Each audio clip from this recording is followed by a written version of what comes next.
Magandang araw, higit sa ating dakilang Diyos Ama sa inyong lahat mga kabayan.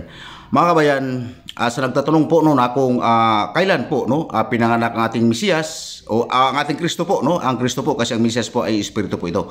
Ang Mesiyas po ang tao, no? Kung kailan pinanganak po dito sa mundong ito. Mga kabayan, ito po yung sinasabi ng Ama, no? At ang Panginoong Mesiyas, siya po mismo ang Ama at siya po mismo at ang Banal na Espiritu mismo nagsasabi na pinanganak po siya ay February, no?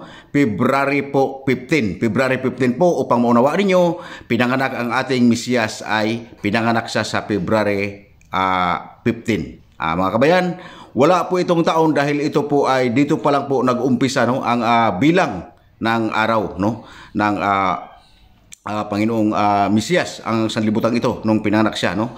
So ito po yung masabi ko mga kabayan, upang maunawaan ninyo, ito po ay sinasabi ng Ama, no? At ang Panginoong Mesiyas, no? At ang Banal na Espiritu, na ito po ay pinanganak po siya sa Lunes, no? Lunes na araw po ito pinanganak, no? February 15 po, Lunes, no? Ito po ay upang maunawaan natin, no, kung ito po ay sinasabi ng ating dakilang Diyos Ama at ang Panginoong Mesiyas at ang Banal na Espiritu.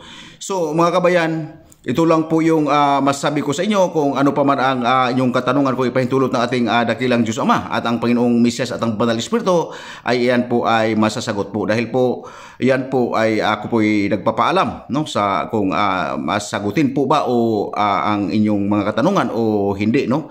Kasi po ay yun po ay sinasabi ng Ama na ipasagot po yung katanungan ninyo, no?